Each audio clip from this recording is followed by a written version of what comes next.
Hey everyone, surprise. I'm here, I'm live this evening.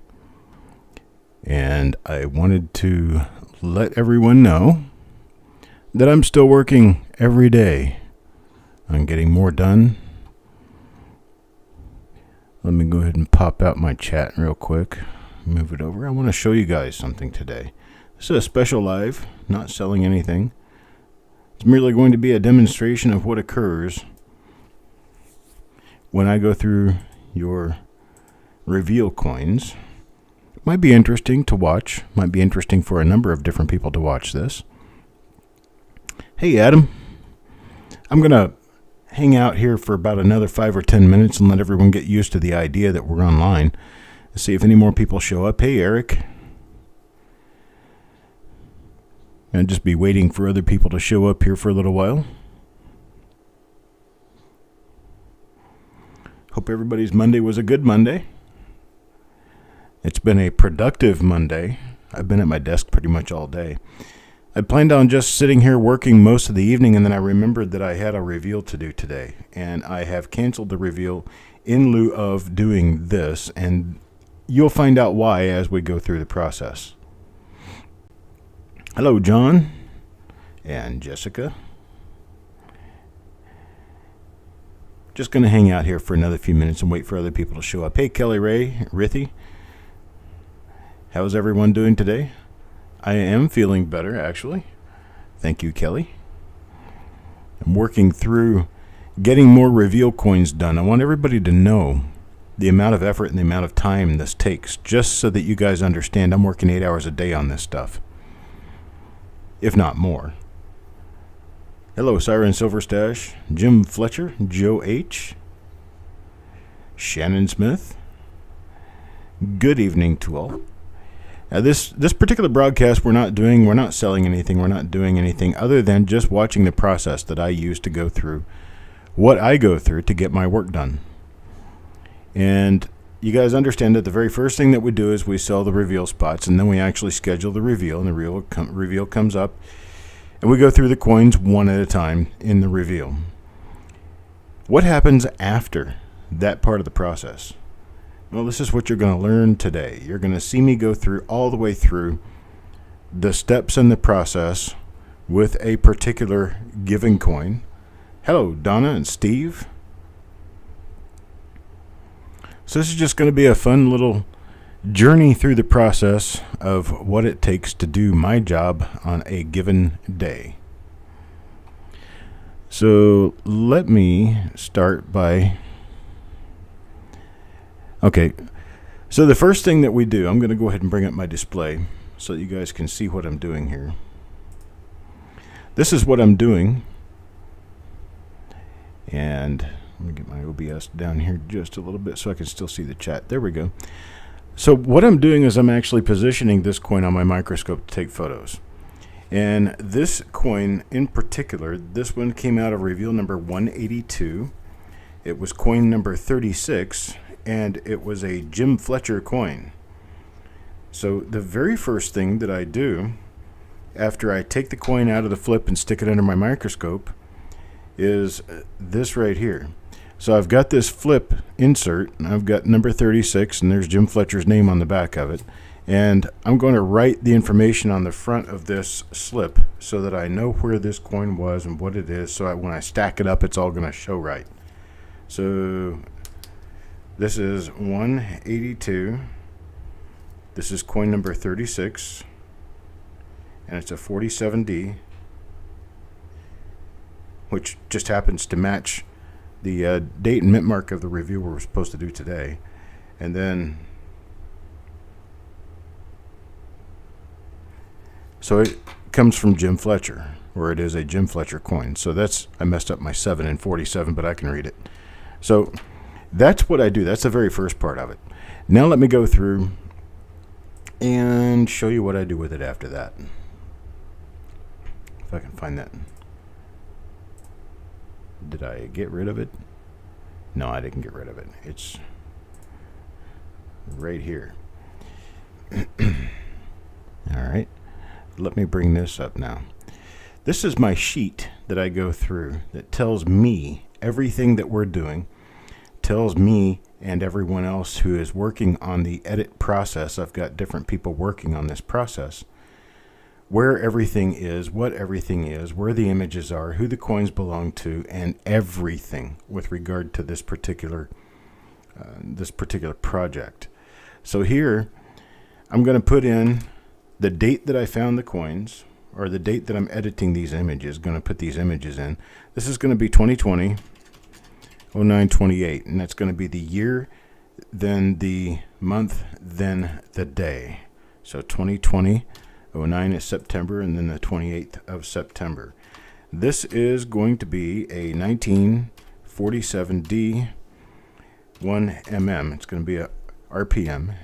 I don't know yet what the die number is, or if it even gets a new die number, but I'm going to look at my coin here, and my coin shows me that it is a mid to late die state coin. So it's mid late die state, and it is a D over D tilted. You can see the extra serif up here at the top, and you can see the extra serif right here at the bottom. It's pretty minor, but it is there. Okay, so next, I'm going to go ahead and drag this back up here so I can work with it. It is an MDS coin, so there's MDS. I don't know whether I'm going to add or edit it right now, but I do have a D over D tilted. And it is a 2 invisibility scale. I did it, and my images I don't have yet. But this is going to be reveal number 182. It is coin 36, and it is a 47D, and it comes from Jim Fletcher. Oops, I spelled that wrong. There. Okay, now I'm ready to move on from this sheet for now. I just know I'm going to be taking images next. So this is the process of taking the images. I've actually got, let me bring this back on me so you guys can see what I'm doing here. Nope, wrong place. There we go. I've got my microscope set up. I've got a little ramp in here, my light, and my coin is sitting right down there. And then that is hooked up to over here, my second monitor, so I can see live what I'm doing. This is kind of like how I'm doing the reveals now. So let me set this back up here, and let me move back over to the display so you guys can see that when I move the coin around under the scope, we're actually getting a live shot, so we can see exactly what I'm doing. Now what I'm going to do is I'm going to turn and twist this coin to where I can see what I'm trying to shoot best. I have to move my lighting around a little bit. Get this to work right. I have a dog about to have a full-blown aneurysm because I have him locked in this room with me. Sherman, hey, no. Yeah, dog's about to freak totally. Okay, so I've got my lights set up where I need my lights set up. Now I need to twirl. Hang on a second. I'm going to show you how this works. I need to twirl my camera around on the top of my display. And what that does is it gives you this. I can actually tilt my image to it straight up and down. So now I've got my image straight up and down. And I'm going to go ahead and snap a shot. And that's going to photograph the RPM. There's the photograph. Now I go back to my live view. I'm going to back out some and refocus. And then I'm going to look around for other markers.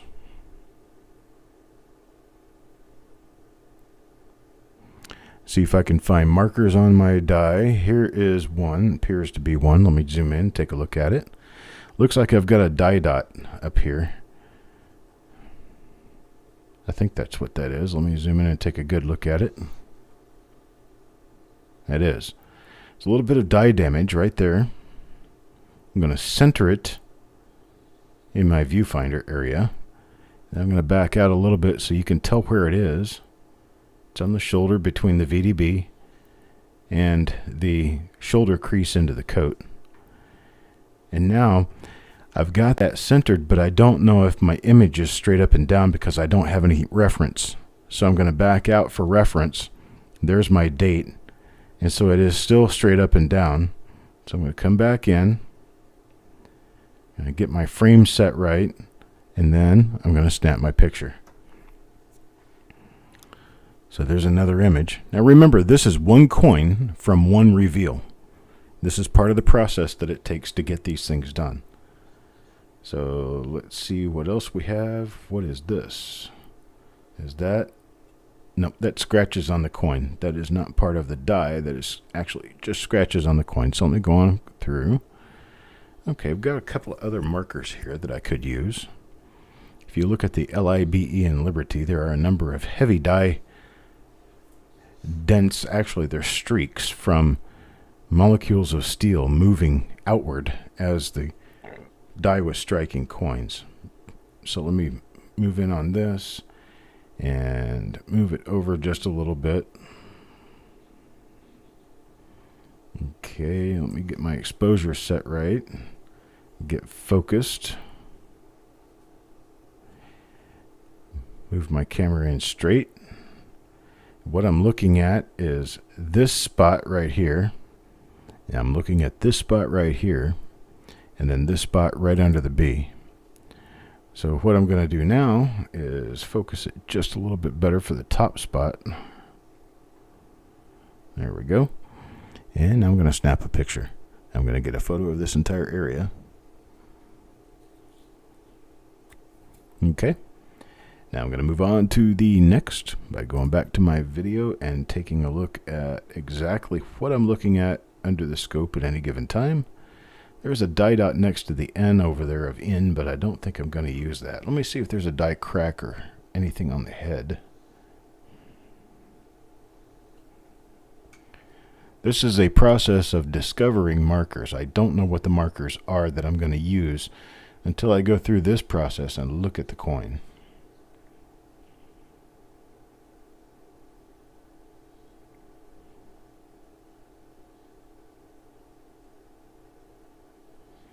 I don't really see anything else on the obverse that I can use. Sometimes when I tilt the coin to the light in different ways, I can see things that I couldn't have seen before. So I'm going to move this around and see if there's any die scratches or die cracks or other markers that I should be photographing to use. Okay, there's one right there. I believe it might be one. That looks like it could be a die dot right behind the head. I'm going to have to turn my camera around to it.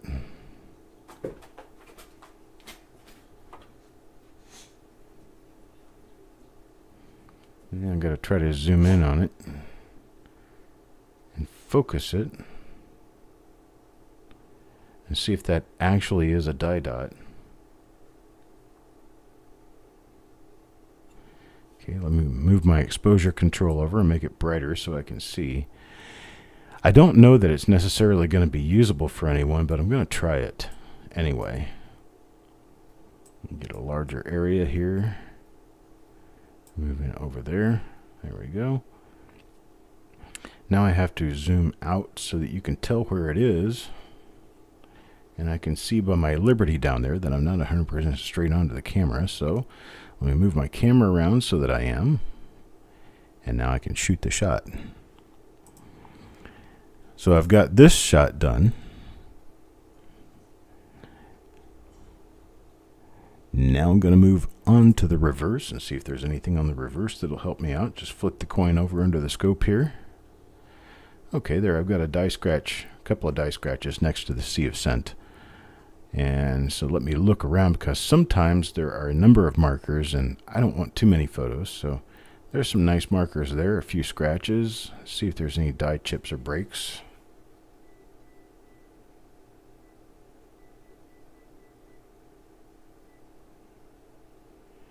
Okay, nothing that I can see there. Sorry, my mic and my head are in different places here. Hang on just a second.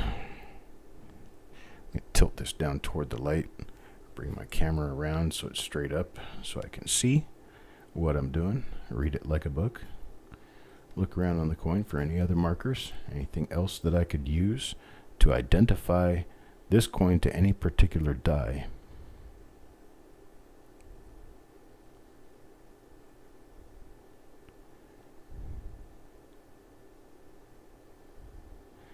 Okay, I see some fuzzy stuff.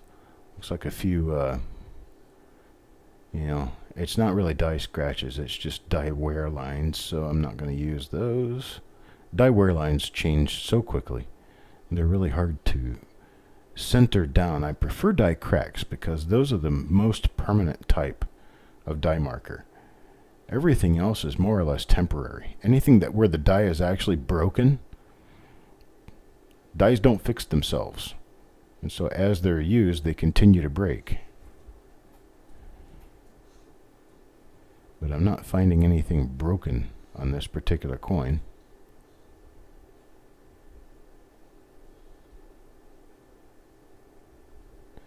So we'll have to go with die scratches as being our best bet.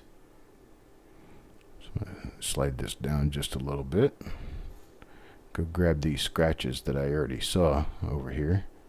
That's just light adjustment. That's the exposure control on the camera trying to adjust live. And it doesn't work very well. I do have just a couple of things I don't necessarily like 100% about this camera, but for the most part, it's really good. It does a good job, and I like it. There we go. There's some die scratches I can photograph. All right, so bring the camera around. Bring my exposure control to a midpoint. Focus.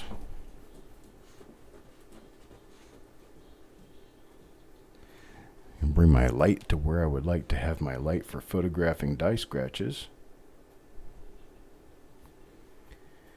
And now I can take that shot. So I've got that shot done.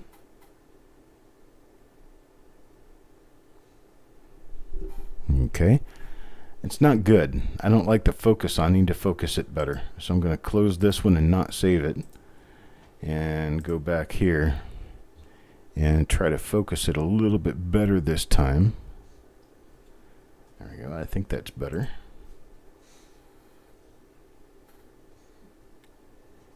And there we go. We've got some nice die scratches on the reverse of this coin.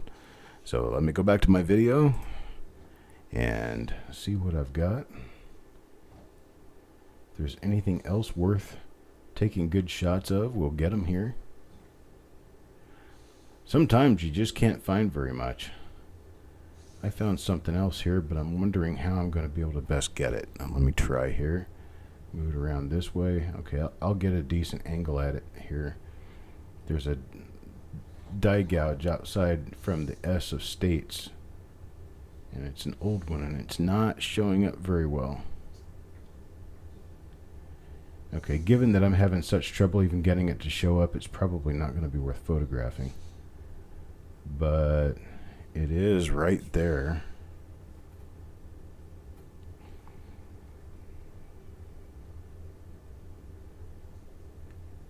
So let me see if I can get a shot of this. I'm going to try it.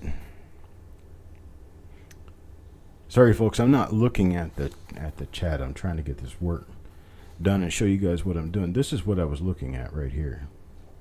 And it looks good enough that we can photograph it. Perhaps it might be useful for an earlier die state, to look at an earlier die state and match it up to this particular one. So you zoom back out. You can see it pretty well in this particular shot here. I just had to back up a little bit more. But it's visible there. Alright, so let me keep moving my coin around.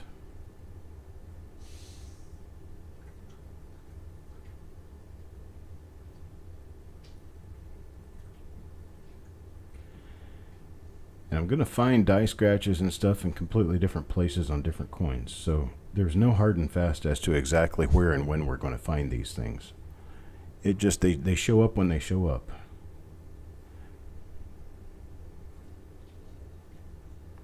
Okay, we've got a die scratch right inside the very top of the O of 1.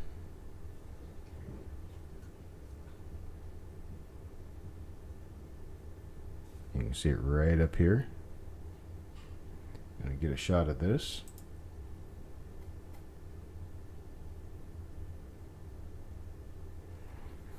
And that'll be good enough. I've got 7 photographs, so I have to go through and I have to save these.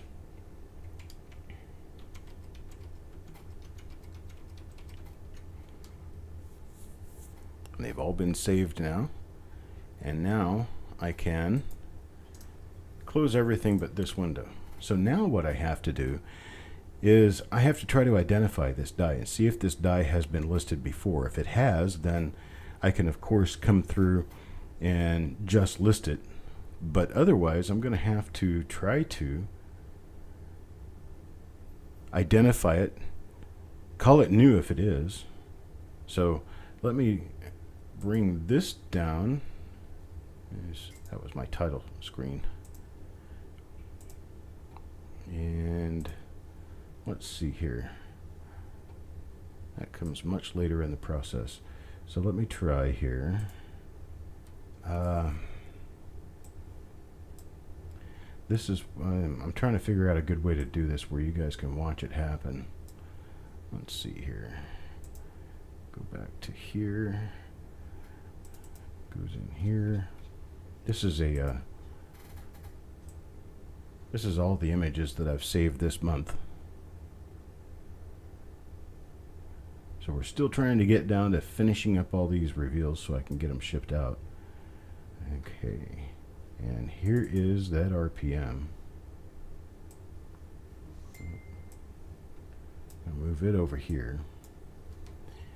And so now, let me scrunch in the screen and zoom it in. So now I can bring up a new window. Hello, new window. New window, new window. Anyone, new window? Let's see. There we go. A new window. I'm going to go to copper coins.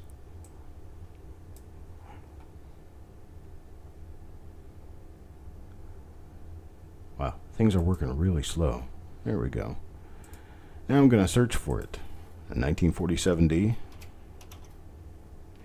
It's a 1947 Denver repunch mint mark. Hit enter. And now I'm going to search through all of these and see if I can match them up to this. And that's not it, that's not it, that's not it. So I'm just going to keep going until I find something that could be close.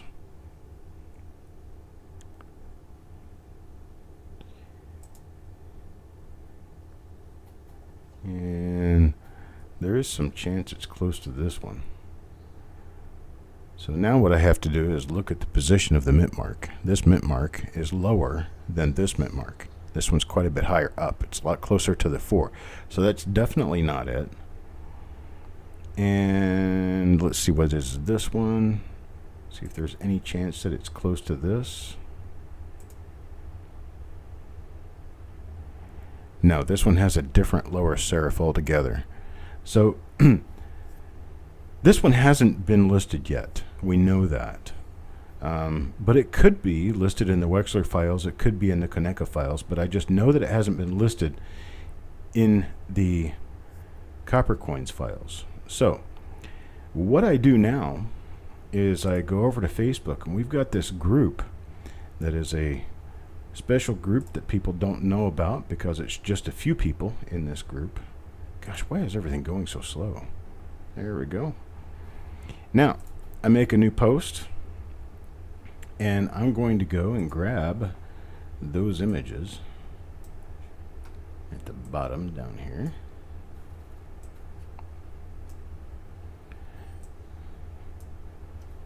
It's this one right here down to this one right here, and then I'm going to drop those photos in here, and what I'm going to write into the comment is this information here, except now I have to add my photo names because I know what my photos are. Oops, that's the first one, and it is,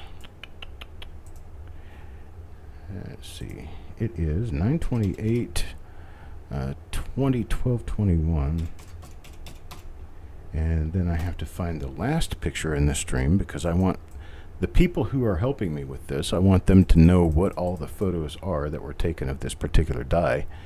And then this is the last one in that stream. So this one is 9/28/2023. Those are the file names. And so now I have this information, and I can go over and put it in my post. So now anyone else who can see this can look at this and look at these and know it all goes together. So I'm going to go ahead and post it. And there it is now in Facebook, so that my people can take a look at it and try to match it up to something else, if there is anything else to match it to. And we've done a lot of stuff like this. I mean, we do this on a constant basis, pretty much every day. And you can see over here from the dates, 9/25, 9/26, 9/27, 9/28. We've done a lot of this. There's 434 records of information in this die edit page. So now what I have to do is I have to come over here to let you guys know that I'm still working and I'm still alive. I've got this reveal coins held for review, and this is that sheet you guys can see. So I come down here toward the bottom of it, and this is reveal number 182. Was it? Yeah, it was 182. And now I have to come over here. It was coin number 36 in 182, belongs to line number 434. So I have to, let's see. What? Okay, thanks. I can't do anything with it now, but thank you. And so I have to go down, let's see, reveal coins held for review. Had a little bit of a distraction. Let's see, 82, 130, 182, number 36. 182, number 36 is a Jim Fletcher coin, and it belongs to line number 434. So now I can match it back to this spreadsheet too. And I've got a lot of those already done. A lot of these die numbers are already in there. So we're still working toward getting more done here. 180, I have all of those sitting in front of me. And then there were none from 181. We didn't find any die varieties in 181. And then I've got these from 182. So I'm working my way through everything here. And there's 183, and then I've got 184 through 195 sitting next to me. So there's that much of it for that. Okay, so now let's say that someone comes in here and identifies this one of our people. We have 7 different people who I help identify the dies in here. Jessica's one of them. She goes through and she tries to look in the Wexler files, she looks in the Kaneka files, she looks in the Copper Coins files, and she sees if there's one that matches this based on the marker photos that I provided. And if there's no match, then we come back and say, oh, well, this is a new die. We're just going to list this as a new die. Okay, well, listing a die, what does that incorporate? What do we have to do with that? Well, I'll show you. And so this is going to go for a little while longer. I mean, because this is a lengthy process. And this is one coin, folks, just one. So I don't know if I'm going to list this yet. I don't know where I'm going to list it. I don't know what it's going to be. So we can't do this one right now because I don't even have full information on that particular one. But what we can do is we can go back over here to the die info sheet and find one that I've got a full die number on that no one has added into the system. And so I can take, let's say, for instance, this 1955 D1MM28, which also just happens to belong to Jim Fletcher. So let me go ahead and start the process on this one. I need these file numbers. So I can close this for now. I have to bring up my Photoshop now and close that. And we need those file numbers. I've got to move this over to my other screen so I can see what I'm doing. And I'm going to open those files. They were 0904. Hang on a second. Let me get back to my proper folder.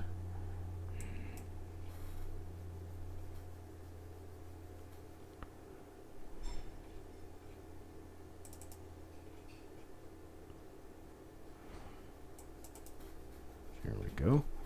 Go to 0904 1305.37. So there's 1305.37.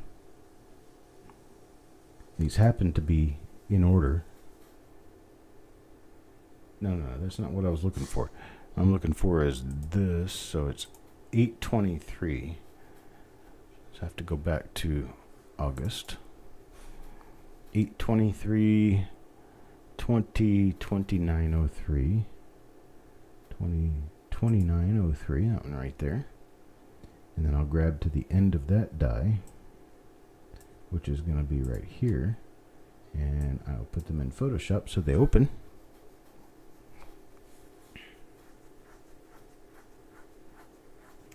This is going to be the process of editing images. So this is going to be 1955 D1mm028, which is a brand new repunchment mark. So I'm going to save this so I have a working document for it. Now I've got a whole bunch of them saved here. So this is 1955 D1mm028, and it is an early dice date, so it has an E on the end of it. I do not like capital letters in my stuff. 028E. So now this is saved as that particular die number. I can go through and I can delete all of these layers that I've put in here.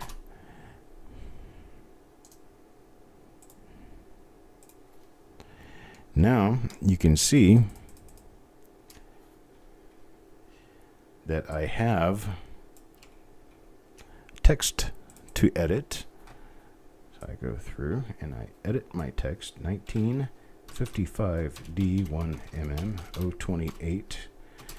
This is a D over D tilted.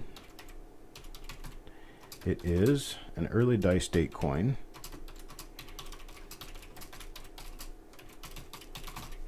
And it came from Jim Fletcher. So now I can go back here and start adding my images. Let's do this. Okay, this is a picture of the RPM that we found. And so I'm going to copy it, and then I'm going to paste it in here and resize it.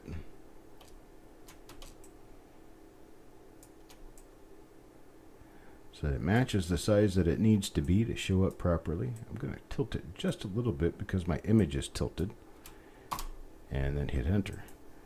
And then from here, I can grab, it needs to be tilted a little bit more. There we go. I want it to be straight up and down.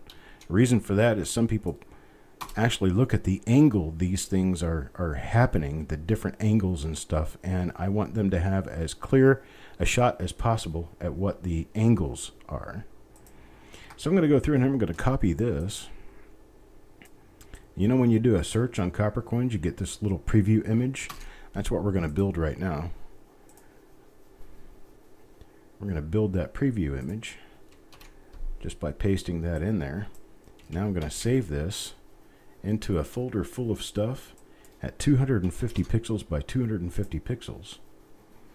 And now I'm going to go into my web pics folder, pick out the right date, which is 1955, and this one is going to be 1955 D1mm028, and it's going to be the preview photo. So there it is, that's saved. I can get out of this. Now this one's done, so I can get out of that. Now I need to go through and put all of my different layers of marker photos in here, and here they are. I guarantee you this is going a lot faster than a lot of other people would be able to do this, because I've been doing this for about 25 years straight through, and that tends to have a lot of muscle memory built in, where you just do stuff because your brain doesn't even think, you just do it. And the reason I say that to you is because anyone who would come in and just find this and decide, hey, I want to work on this a little while, you'd be a couple of weeks just getting to the point where I am right here. whether you know Photoshop or not.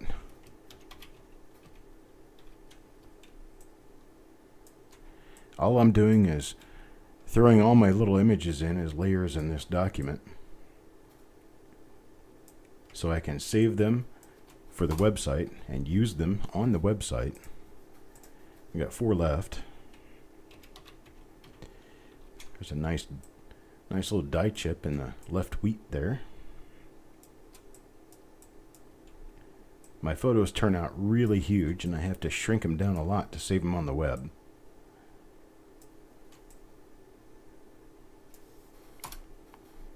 There's that. I've got 3 left now.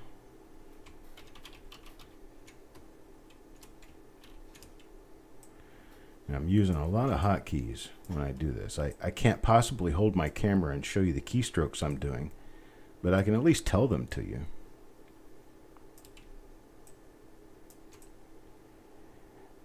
Okay. So here I'm just clicking on my Photoshop, bringing up an image, and then I do a Control A, Control C, and then Control W. Control A is select all, Control C is copy, Control W is close the window. And then I do a Control V to paste it in here, and then I do a Control T to do a free transform.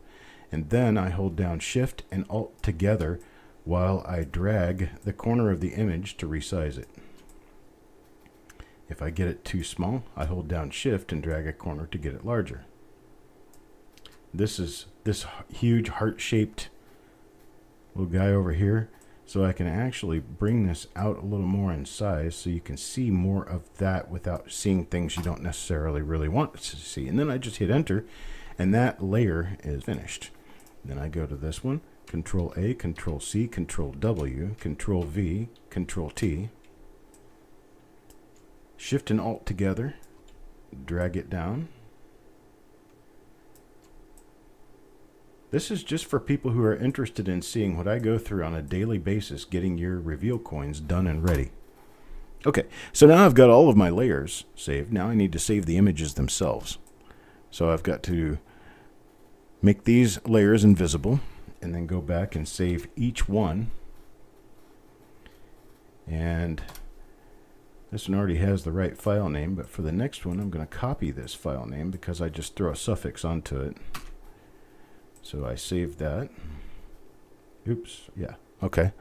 And then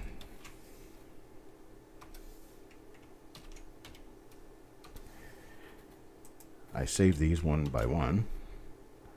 I usually can't talk very much while I'm doing what I do, but in this, it's almost like breathing to me. I've been doing it for so long.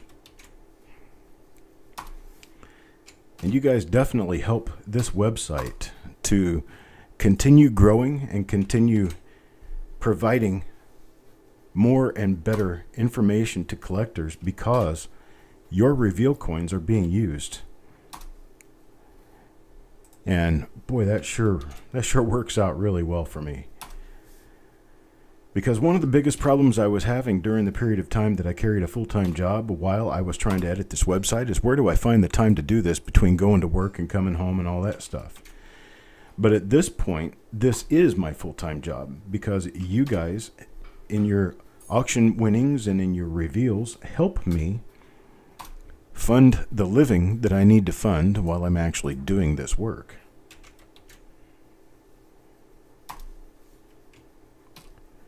Okay, so I've got suffixes through G, and now here's what I'm going to do.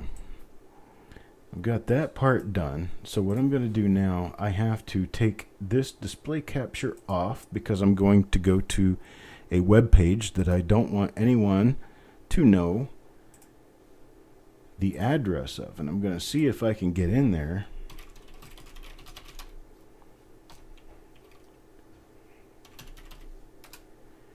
And then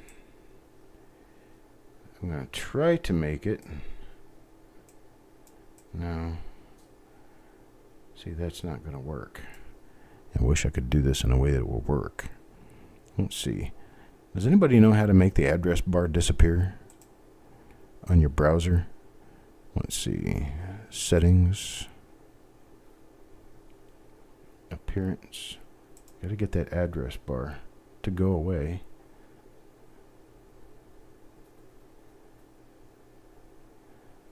Yeah, I'm not getting it.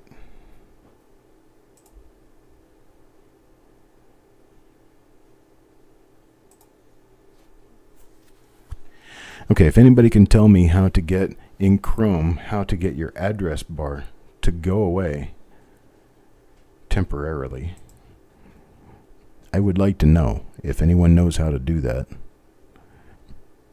I wasn't really thinking about the fact that you guys can see the address where this is, and I don't want anyone to do that because it's just a hidden web page. It won't be hidden anymore if I put this in a video. So I have to figure out how to get this hidden.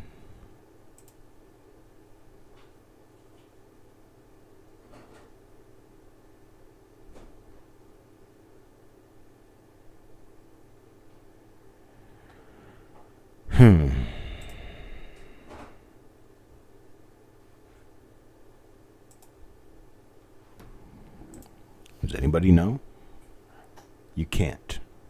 Okay. Then what am I going to do?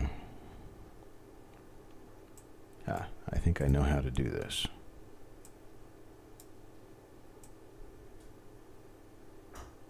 Nope. I can't do it that way. Well, suffice to say, you're not going to be able to see everything because I've had to move it off of my display. Okay, I'll try that. We'll see if that works. But the problem is, as soon as I do anything... Okay, I'll just do it in steps so you guys can't see what we're going through here, but suffice to say, there's work going on here. Let me go ahead and throw this back up. This is what it looks like when I get into where I'm working. And so I have to put in the die number, 1955D, 1mm, 28, and it's a brand new die. So I'm going to hit add. Now I've got to bring this over here. And now I can... Now, oh, the first thing I got to do, broken image up here. So because it's a broken image, I have to upload the images. I forgot to upload the images. So let me go back out here to my 1955 folder, come over here to the website, to its 1955 folder, and now I can grab all of these images that I just finished editing and move them over to the server, copy them to the server. Now they are on the web server so that when I refresh this page, now it shows up. So this is the spot. This is as best I can do for you without showing you the address at the top. Is I'm going to put, this says 1955D 1mm 028. I'm going to put the classification in there as a D over D tilted, and then the rating is a 2. And I don't think we have any cross-reference information on this particular one, but I can find out by looking right here and come out here, and there is no cross-reference information here. So I don't know if anyone else has this die listed. So now I have to add a note in there as a nice little tilted RPM shows as split upper and lower Ceres. So I had to type all that into a box. Now I can put the values in here. I do believe that a nice gem coin on this 1955D is going to run about $7.95, $8. So I'm just going to throw $8 on there. And a BU, which is a 6364 coin, is going to be considerably less. So I'm going to say $5 there. And then on uncirculated, which is basically just a brown unk coin without any wear, I'm going to put a 375. Should be a little less, so 375, and then an AU value. I'm going to give it considerably less, say $2. And then extremely fine may not even be visible, so I'm going to say 75 cents. And then a very fine 50 cents, and a fine, I'm going to do this at 25 cents. If you can see that in fine and you can get 25 cents for it, best of luck to you. Okay, so here's all of our photos that we just went through. Oops. Oh, I just busted that. Ah, gosh. Stop it. All right, down here I'm going to type in all the marker information that I see on these photos.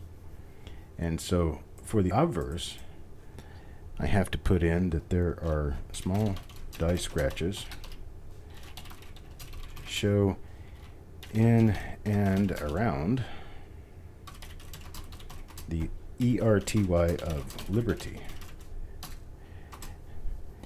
And then concentric die scratches show in front of the mouth, and indentations in the coin show beneath, show as, let's say, as lines beneath Liberty. I don't know why, but there are actually indentations where the coin has indents in it below Liberty, and it shows up on all the coins of the die. So it is in the die. I just don't know exactly what they are. They're raised on the coin, which means they had to have been gouges placed into the hub. So here we go with the reverse, and the reverse, I'm going to say a nice little die gouge below the second T of states.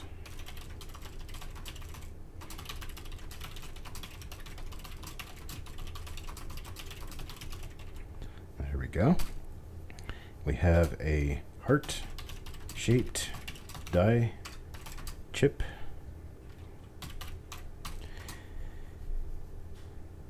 In the right wheat grains, we have a die chip with a die crack. In the left wheat grains, and we're going to stop there for now. And I'm going to give it the number of photos I have in here. And this is going to be credited to Jim Fletcher. And the date that I am adding it is going to be 2020, 09/28. And I go down here and I hit submit. When I submit, it tells me the queries that I'm using to get it into the database. And I'm going to go back to my die selection page, and I get back to the initial. So at this point, this has been edited and added into the database on the website, and it is viewable to the public on the website. If you go to Copper Coins, go to a die variety search, do 1955 Denver RPMs, submit the search.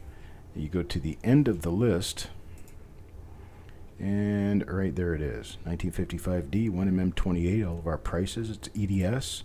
Go into the EDS marker photos, and boom, there it is. There it's listed on the website.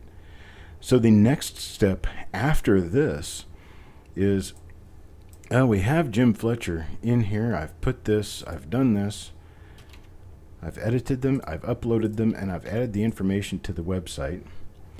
And so now this one has been done. You can see the ones that are yet to be done is all of this, and that's just on what I've already identified. The ones that I have not identified are still waiting to be identified, actually. See, there's a bunch of 1950D and 47D RPMs.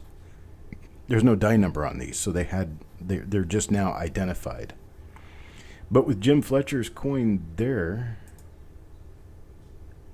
we're going to eventually get a die number added onto that, and then we're probably going to put an ad on here, and then someone's going to pick them up and edit and get them on the website. But this is the final part of that process, which is right here. You've got the actual listing on the website. Now, the next part of the process, and you guys know that, let's see. You gotta get everything all mixed around so I can get back to what I'm doing. Okay, you know that these inserts are not what you get when you get die varieties back. When you get die varieties back, they actually have a copper coins flip that has the die variety on there, whether or not it's a new find, and also whether or not the coin is a plate coin. But this right here is going to go in here. And now, to remember exactly what the plate coin was, I'm going to go back to this reveal coins, and of course, right down here where Jim Fletcher got 434, I'm going to put a P at the end of that. That P is going to tell me I took photos of that coin. So this particular coin, which is reveal number 182, coin number 136, it's a 47D, belongs to Jim Fletcher. It's line number 434 on the die add sheet, and I took photos of it. And there it is right there. There's Jim Fletcher's coin, number 36 from number 182. And that's what I do, folks. That's what I do day in, day out. That's my job. This is what I do for a living. So the next step in this, of course, would be to print that flip insert, to put the flip insert in with the coin, to mark the coin as shipped out here. So it's a ship out date whenever I do get it shipped out. It's a new die, John.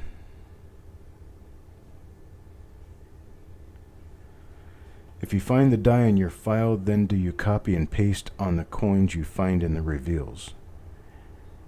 Okay, so if this is a new die, let's just say that this is a brand new die. It's going to be listed as a brand new die, which means there's no information on it yet. There's nothing there. So it will be listed as a new die. It will go on the website as a new die, just like this new die did. Okay. So for this one, I've got this coin. Let me find it here real quick and I'll show you.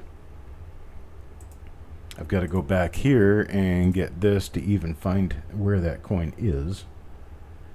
And it was this one right here. And so what is this? 154 1655D.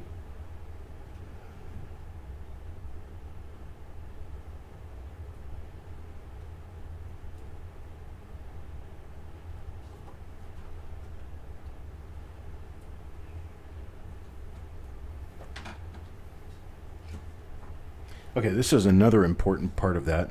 Here's that coin. This is the coin that I just edited the photos of and placed it onto the website. It's 1955D 1MMO28 and it's a brand new die. But I also had this one in here. This is coin number 6 and it belonged to Alejandro. So if I go back to my reveal coins held for review and I find coin number 6, see that was added to the stack. So I have to go in here and insert a line. No, that's wrong. Wrong reveal. Sorry. To come back up here. Sorry. Number 154. There's number 6, Alejandro. It's 1955D, number 28, new listing. And here's Jim Fletcher's new listing, and it's a plate coin. So I've already got that information in there. But these are the coins of that particular die found in that particular roll.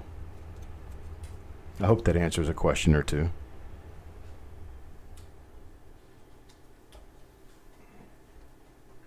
Now you wonder, Now you wonder what's all that and what is it here? And well, here, take a look at this box again. That box right there is the culmination of all that work.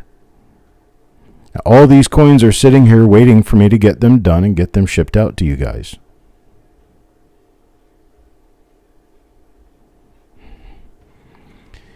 And so as we do that, we continue adding more and more to the website. Now let me show you what happens. As we're adding more information to the website, you guys can check in on that. You can see exactly what we're doing. If you go to here to the home page, we have 24,140 photos right now of 3,424 different copper varieties. If you click here, you're going to get a list of all of them. And what do we know? Except these right here were all added today, September 28th. So they're going to be in order by die number. And here's this one right here, 1955D 1MM28 and EDS. You guys watch me add this as we were doing this video. So you click on it. Of course, it takes you to the die that we just added. Let's see. Do you have any of the reveals? William Crescent. I do believe so. The way that you can tell is to go into this page right here and look down this list for your name. And I'm pretty sure you've got to be in some of these.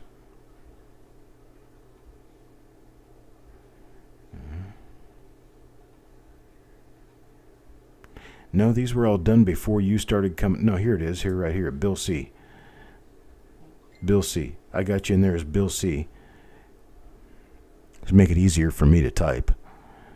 But yeah, you're in there, Mr. Crescent. You're in there at all. This, there's two of them here on this screen. Let's see. Let me keep going up here. Now that I'm familiar with looking for Bill C. I don't see any more up here right now. But yes, you do have, and there are others. There are other reveals that I have not yet even opened up to go through.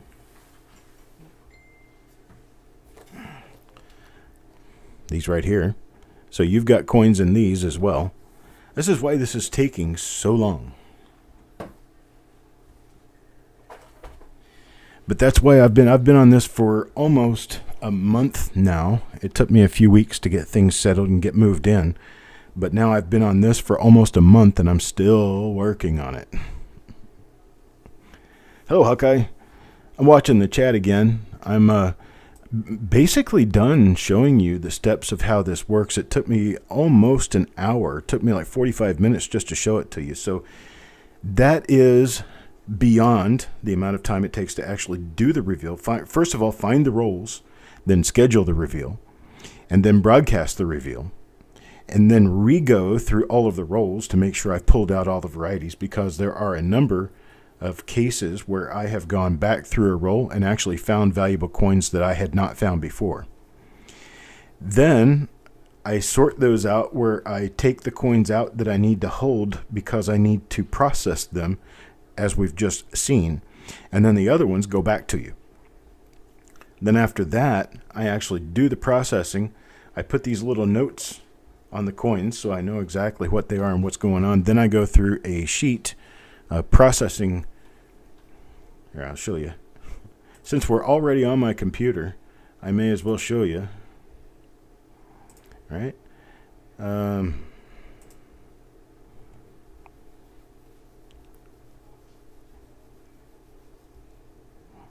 This is also why there is absolutely no way I could do what I do with a phone or a tablet or a laptop or any of that. I have to have, I've got two 27-inch monitors to do my job, and that's barely enough.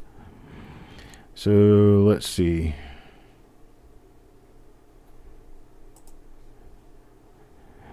Here we go. These are going to show you some of the ones that you've already had, but I put the information on these. And I'm sure you're familiar with this. And then I print these. Say there's one that was a plate coin. I print these out and I cut them. And then I sign the ones that are plate coins and put them in with the coin and ship them out. And so that's the multitude of process that it takes to get this done. And so now you've actually seen it live.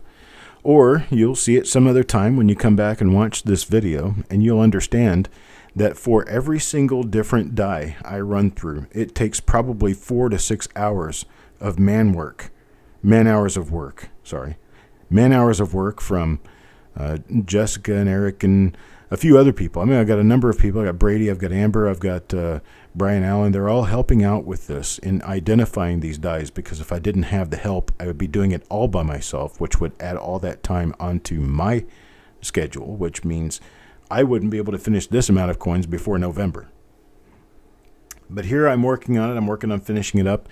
And once I get this finished up, I'm going to be ready to send everything out to everybody who's been waiting on me to send anything to them. And I had a reveal scheduled to do this evening and decided not to do the reveal because the reason I decided I'm going to do this reveal next week. I'm not going to do it before the auction. The auction's coming up tomorrow, and I still don't have anything ready for that because I've been working on these dies all day long. Once I get the items ready for the auction, which I will not be doing reveals again tomorrow. I will not schedule any new reveals until all of these are finished, out, and gone, because I'm getting very tired of myself in consistently holding out on this and consistently not having it ready to send out. I know that if I were a customer of mine, I would be a little upset that I ordered these coins almost 2 months ago and still don't have them. Well, that's because I got a little bit too rushed into getting too many of them out and getting too many of them searched through without thinking about the amount of time it was going to take me to actually process the coins and get them mailed out. So what we're working here on is actually attempting to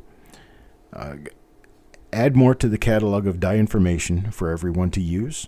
At the same time, getting coins to people. Some of these are new discoveries, just like that one of Jim Fletcher's. It was a new discovery. No one knows of that roll or of that particular die, that particular RPM prior to it being listed. And so where we go after that, I'm going to slow down a little bit in the number of reveals that I do. And this is the reason why. I've got lots of good rolls that we could go through. I've got a lot of nice rolls, actually. I've got a lot of probably really valuable coins inside of them, even though I haven't been through the rolls. But if I can't get to these coins in a timely fashion and get them back out to you within a week or two, I'm not doing my job right. And what I'm not doing my job right now is that I have too much of a backlog that I created on myself, and I apologize for that. But I'm working through that backlog, and as soon as I get done with that backlog and get your coins to you, you guys are all going to be really happy with me. But I can understand not being so happy right now. So here we are, and I am done with this presentation. If you guys want to talk anymore, or you have any questions you want to ask, I'd be happy to. Well, hello, Jim Fletcher. Thank you very much for the super chat. Oh, no, I'm not beating myself up. It's just a matter of I wish I had really foreseen that I was going to have so much more work to do than I could ever have imagined. And I would have slowed this process down back in June, July. But all of these are from June and July. All of them are from prior to my moving. And I have been... I've sort of been using events that occurred in the way they occurred as an excuse, but it's not really that much of an excuse because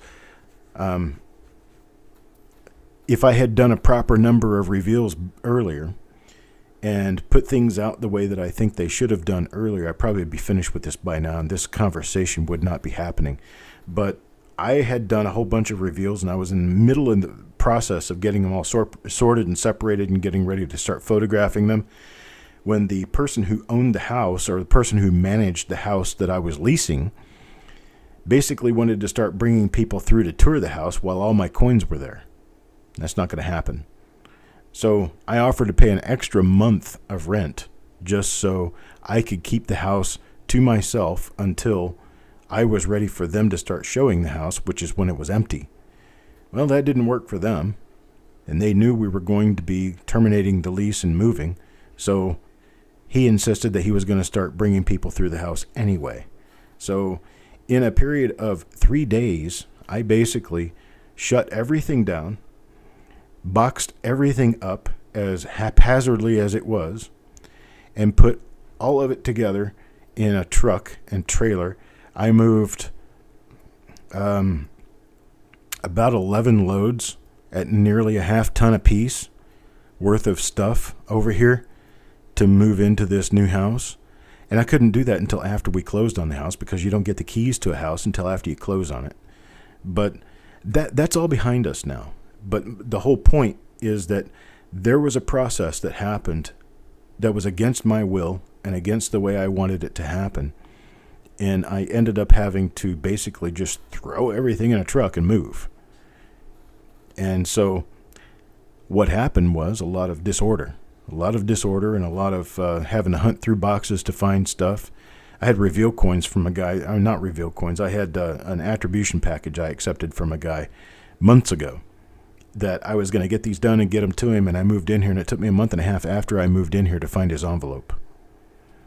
So I'm still working on trying to get everything together. Still working on it. Once I get everything together, I'm going to have everything all nice and peachy keen. I love my house. I love my office. I love where I live. I couldn't be happier. So it's not a attitude thing. With me, it's just a matter of, whoop, I put too much work on my plate. Now I know I need to learn how to chew bigger bites. Does anybody have a question about the process itself?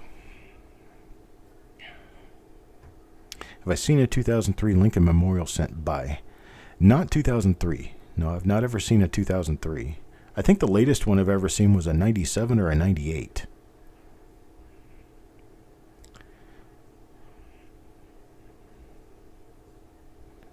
Thank you, Spike Ted Die Crack. I really do. I believe that, and I can't blame them for it because they don't see the process. They don't understand how the process goes. So now that you know how the process goes, you'll see why it takes an entire week after we do a reveal for me to get those coins ready. And in this particular case, a lot longer than that because I did too many reveals. I had to move too quickly, and I just didn't have everything in order. Yo, man. Question about a tone coin. Found a clad quarter water detecting. Has a crazy blue and purple toning. Would that be considered natural toning even if the water may have caused the toning? Wow.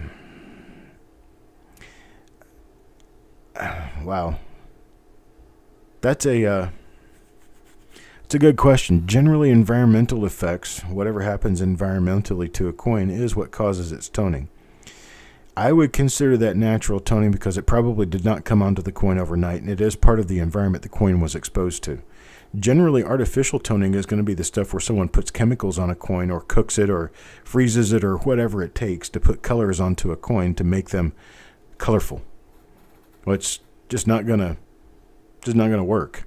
Not with cooking a coin or other stuff like that, because generally toning like that, you can take a little bit of acetone and rub it on the coin, and the toning rubs right off of the coin, and that's because it's color placed onto the surface of the coin.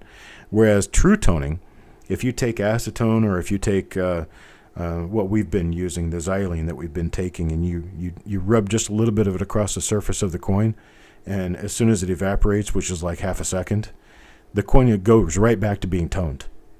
You're not affecting it at all. Hello, Shannon. So, yeah, your lake toning is probably going to be considered natural toning. James, that does sound kind of exciting, especially if you're a collector of bicentennials. I didn't know that they extended much past the memorials, but actually 2003 is a memorial. I mean, past the 1990s.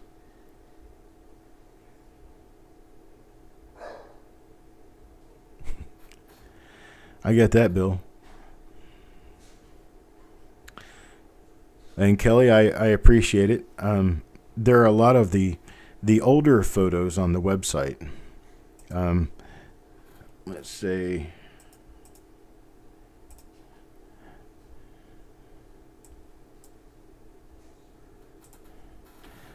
Let's go here. This is one of the newer sets of photos. You can tell that because they're nice and sharp and they're very well lit.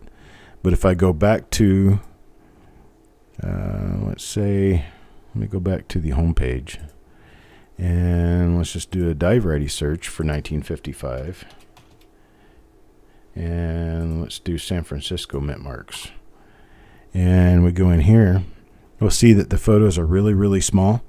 And they're a little too crisp and too sharp. And they have just maybe a little bit too much white areas and not enough of the, let's go back and do this.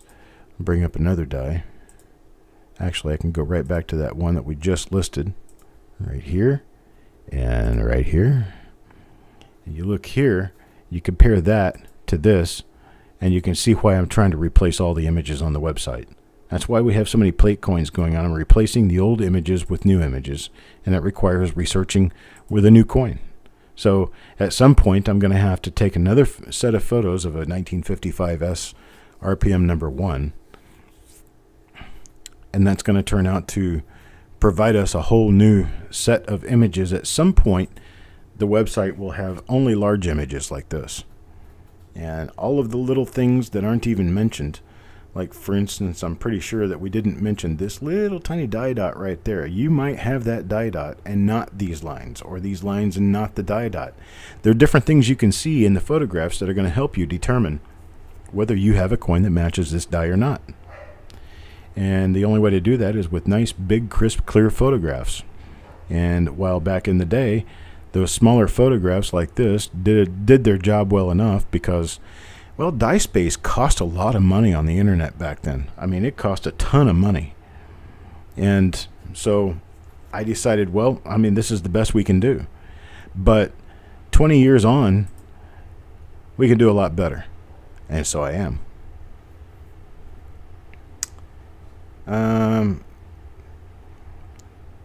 I think, Bill, you're asking me, how does PCGS work?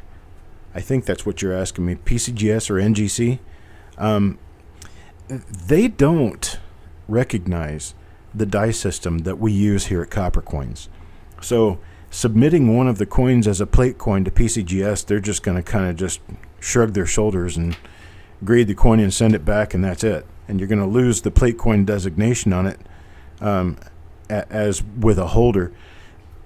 The only place you're going to be able to do that and actually get the coin holdered with this particular die number is to go to NX. NX will do that for you. And this, of course, these photos were not taken with a phone, so that you're obviously this is much more expensive equipment than a phone. But yeah, it takes pretty good pictures. I really like how it takes pictures. They're nice and crisp if I get them focused right. And you can see that I used my screen to focus them. I used my screen to put them in the right place and get the lighting just right and to focus them. Kelly Ray, if you're not supposed to clean a coin, how do you get stuff off that may be around a date or mint mark to examine it better? Okay, there are a couple of methods that will help. If you are looking at circulated coins, if you're like bought a bag of wheat pennies and you're looking through a bag of wheat pennies and you want to see whether or not your coins are listed and they've got all that black stuff packed around the edges of the devices, well, one thing that you can do is actually put them in a double boiler pot that's porcelain. The double boiler, basically like a strainer pot, like with that you cook spaghetti in or something, that has the strainer right there in the pot. And you can actually you can boil pennies in that in water and add just a tablespoon of baking soda and boil them for 5 to 10 minutes in just a little bit of baking soda. And you can stir them around, but don't rub them. And you'll get a green frothy foam that comes up off of it from the baking soda.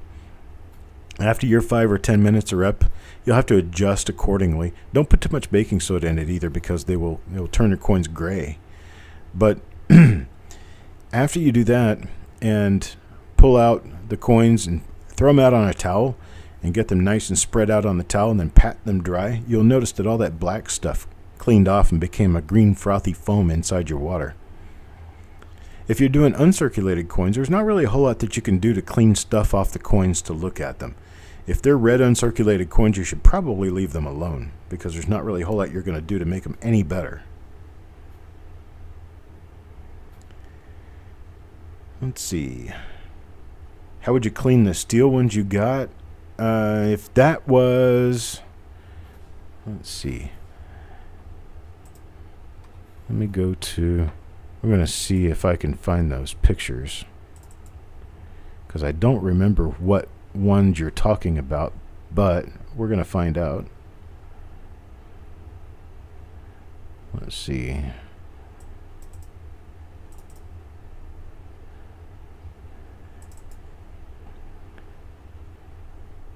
You talking about these coins, Bill? Are these ones that you won? These cannot be unprocessed. Once they're processed, they're kind of done for. The plating that's put on those is a metal plating. It's actually cooked onto the coins with high heat. It's either that or it has been brought onto the coin through the process of electrolysis. Either way, it's a permanent thing. You can't move that stuff off the coins.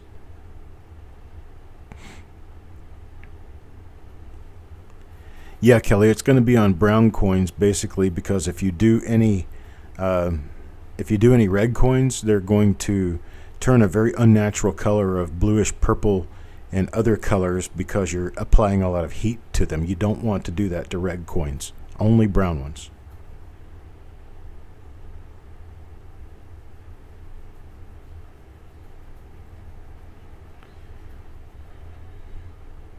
But this particular roll, I believe I ran this for $4 or something to that effect.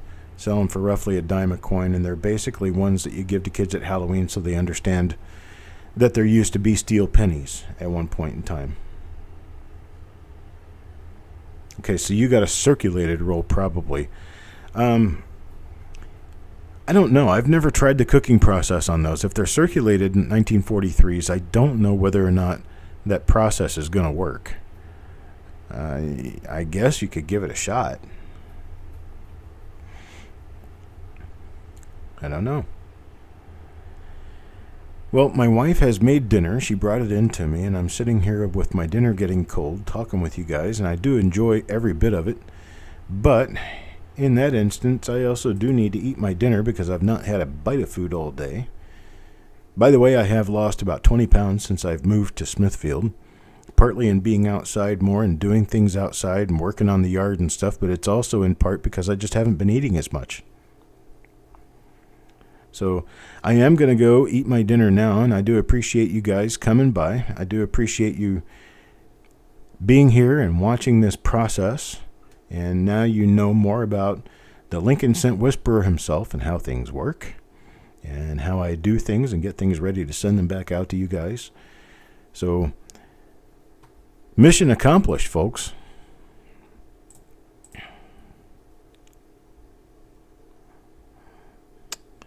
And now I'm going to go ahead and find where I signed in so I can sign out. Here it is. I appreciate it, folks. You guys have a great night, great weekend. Actually, it's not weekend. It's Monday. It's always Saturday to me.